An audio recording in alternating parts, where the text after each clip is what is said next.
ఎవడికి ఎవడయ్యా ఈశ్వర ఈ మాట ఎందుకంటా అంటే ఆలోచన. క్షణమాగితే గుణం వచ్చదంటారు, క్షణమాగితే గుణం వచ్చదంటారు. తోసేవాళ్ళు చాలామంది. మీ ముందు మాట చెప్పేటప్పుడు చాలా బాధాకరమైన విషయం ఒకటి నాకు చాలా బాధగా నా మనసును కలించే ఒక విషయమే జరిగింది. ప్రసాద్ కోయిట్ ప్రసాద్ మన యూట్యూబరు, ఆయన గురించి ఇప్పుడు వచ్చేసి మొత్తం అయితే ట్విస్టుల మీద ట్విస్టులు వచ్చారనమాట.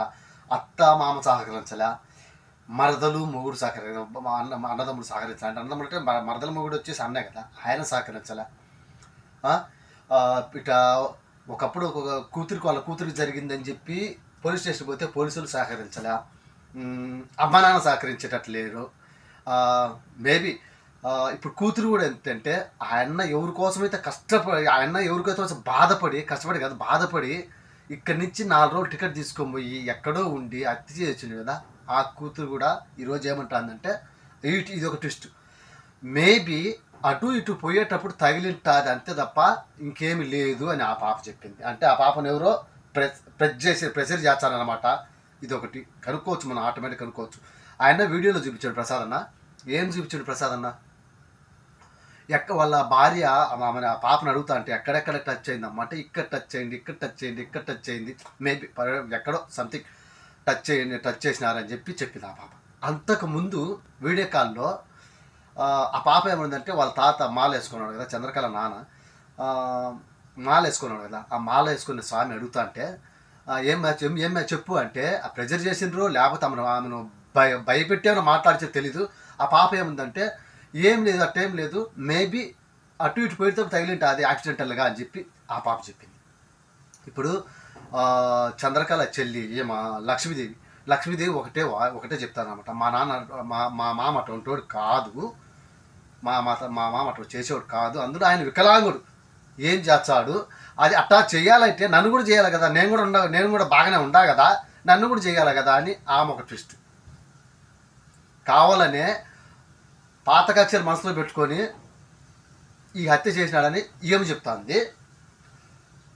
చంద్రకళ నాన్న వచ్చేసి ఫోన్ వీడియో కాల్ మాట చేసేవాడు కాదురా, అటువంటి వాడు కాదు, నువ్వు మాట్లాడడం తప్పు అని అతనన్నాడు.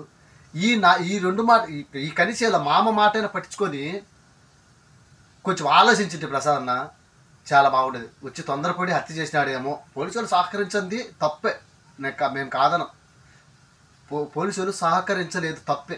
కానీ అదే 4 రోజులు కాకుండా 1 నెల తీసుకొని ఇంటికి పోయేసి ఆవేశపడకుండా, ఆవేశం అంటే ఉంటుంది అంటే బిడ్డకు తండ్రి కంచుకోట ప్లస్ రక్షణ కోట అది తెలుసు. కానీ ఒక్క క్షణం ఆలోచించుంటే, పోలీసులు తప్పే, ఒక్క క్షణం ఆలోచించుంటే బాగుండేది. 4 రోజులు కాదు కదా, నెల తీసుకొని ఇంటికాడిపోయి ప్రతి ఒక్కరితో ఊర్లో పెద్ద మనుషులు వాళ్ళు ఉంటారు, మాట్లాడుకొని ఇది పరిస్థితి ఏంది అని చెప్పి మాట్లాడుకున్నట్టు ఆ 1-2 రోజులు ఆగింటే అన్న ఆవేశంలో ఆ అన్న ఈ హత్య చేసేవాడు కాదు, ఆవేశంలో ఉండడు. అంటే కొందరు ఉంటారు కదా రెచ్చగొట్టి పంపించేవాళ్ళు, రెచ్చగొడతారనమాట. మొగోడు కదా నువ్వు, ఏ చేయరా పొడి చేయరా అని. వాళ్ళు ముందు అంటారు, వెనకాల అంటారు ఏ చేయరా పొడి చేయరా అని దుబ్బుతారు. నువ్వు ఆడిపోయి పొడిచి వేసి వచ్చిన తర్వాత పరిస్థితి ఏందో ఇప్పుడు ప్రసాదం తెలుసాలి, నీకు కూడా ఆయనకు తెలుసాలి. ఇప్పుడు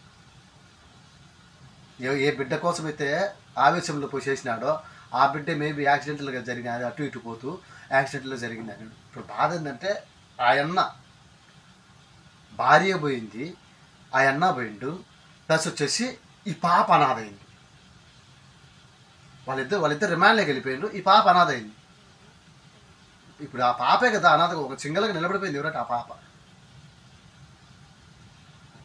ఏదైనా చేసేటప్పుడు ఆలోచించేయండి అని ఎవరికైనా ఒకటే మాట ఎడారి యాత్రికుడి తరపు నుంచి చెప్తాడా, ఎడారి యాత్రికుడి తరపు నుంచి చెప్తాడా, ఎవరైనా ఒక చిన్న పని చేసేటప్పుడు తొందరపడగాకండి. మొగాడు అంటే మొగాడు, నువ్వు మొగాడే కదా, రెచ్చగొట్టే పనులు వద్దు మనకు.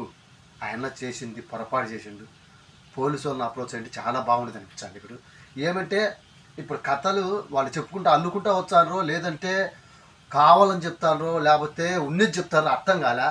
ఈ అన్న పోయిండు వేసేసిండు వచ్చేసిండు ఇప్పుడు ఆ జనాలు అక్కడ జరిగే సిచ్యువేషన్ ఏంటంటే మొత్తము ఈయన్ననే తప్పుడుగా నిరూపించాలి అనమాట. అంతా ఇంట్లో ఫ్యామిలీ అట్టే ఉంది, ఫ్యామిలీ అట్టే. ఇప్పుడు వాళ్ళ మామే సొంత భార్య నానే లేదు అట్టేం జరగదు లేదా చెప్పుమే అంటే ఆ అమ్మాయి చెప్పింది అదేం లేదు తగిలింది అటు ఇటు పోయినప్పుడు అనేది. ఇంకేంటి ఆ ఒక్క క్షణముగా నా కూతురు అనేది కదా ఆగింటే ప్రసాద్ అన్న చాలా బాగుండేది. నాకు తెలిసిన కార్యం నేను చెప్తాను. ఆ క్షణం ఆగింటే చాలా బాగుండేది, ఇంతవరకు వచ్చేది కాదు.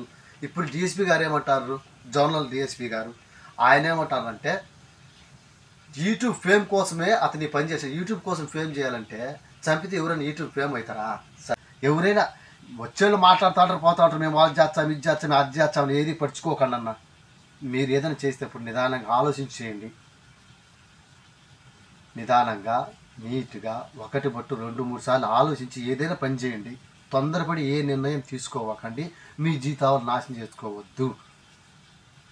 ఇప్పుడు ఆయన పరిస్థితి అదే. ఇప్పుడు కుటుంబమే ఇప్పుడు రోడ్డును పడిపోయినట్టుంది ఇప్పుడు ఆయన పరిస్థితి. ఒక్క నిమిషం ఆలోచించుంటే చాలా బాగుండేది.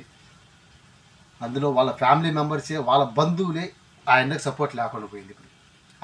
ఇప్పుడు వచ్చే సింగల్ అయింది కాబట్టి దేవుని వేడుకుందాం, ఒకటే కోరుకుందాం, ఆయనకు మంచి జరగాలి. ఆయన చేసిన పనికి ఆవేశంలో చేసిండో లేకపోతే వాళ్ళ కూతురి మీద ప్రేమతో చేసిండో అందరికీ తెలుసు. ఆయనకు అంతా మంచి జరగాలని అందరం వేడుకుందాం. హలో కువైట్లో ఉండే అన్నదమ్ములకు, అక్క చెల్లెలకి, అత్త మామలకి ఒకటే చెప్తా. ఈరోజు ఒక విషయం తెలిసింది. 5 రోజులు ఫార్కాస్ట్ వచ్చేసి చాలా పెద్దదిగా ఉంది. చలి ఎక్కువ, చలి తీవ్రత 5 రోజులు ఉంది. 5 రోజులు ఉందో వారం ముందు చెప్పలేదు. ఇంకా 5 నుంచి 7 నిన్న సాటర్డే నుంచి 8 నుంచి లాస్ట్ 4 వరకు, అంటే సోమవారం 4 పడిపోద్ది, మంగళవారం 5-6 లోపల ఉండొచ్చు, బుధవారం 7-8 లోపల ఉండొచ్చు. ఇలా ఉంది. చాలా జాగ్రత్తగా ఉండండి మన కువైట్లో ఉండాలంతా. ఏమంటే మీకు ఇళ్లలో ఉండి తెలియదేమో, ఎడారిలో తిరుగుతున్నాం కాబట్టి మాకు అర్థమవుతుంది. చలి ఎత్తుంది ఏమో చూస్తాను, ఫార్కాస్ట్ చూస్తాను, మొత్తం చూస్తాను అన్నమాట. ఇది ఎంత ఉంది ఏమో వెదర్ రిపోర్ట్ మొత్తం చూస్తున్నాము. జాగ్రత్తగా ఉండండి అక్క చెల్లెలు, అన్నదమ్ములు, అత్తమామలు, జాగ్రత్తగా ఉండండి. జాకెట్ మాత్రం ఖచ్చితంగా అండి, సిగ్గు అవసరం లే. 2-3 జాకెట్లు వేసుకొని నిలబడుకోండి హ్యాపీగా. బయటకు వచ్చేటప్పుడు మాత్రము ముక్కలకు మాస్క్ పెట్టుకోవచ్చు, చాలా మంచిదని చెప్పి వాతావరణం శాఖ హెచ్చరించండి. ఎందుకంటే ఈ 5 రోజులు గాలి అంత మంచిగా లేదు, చాలా చెడ్డగా ఉంది. లోపల ఉండినప్పటికీ కిటికీలు కూడా తీయద్దు, కిటికీలు కూడా వేసుకోండి అంటారు. చాలా జాగ్రత్తగా ఉండండి.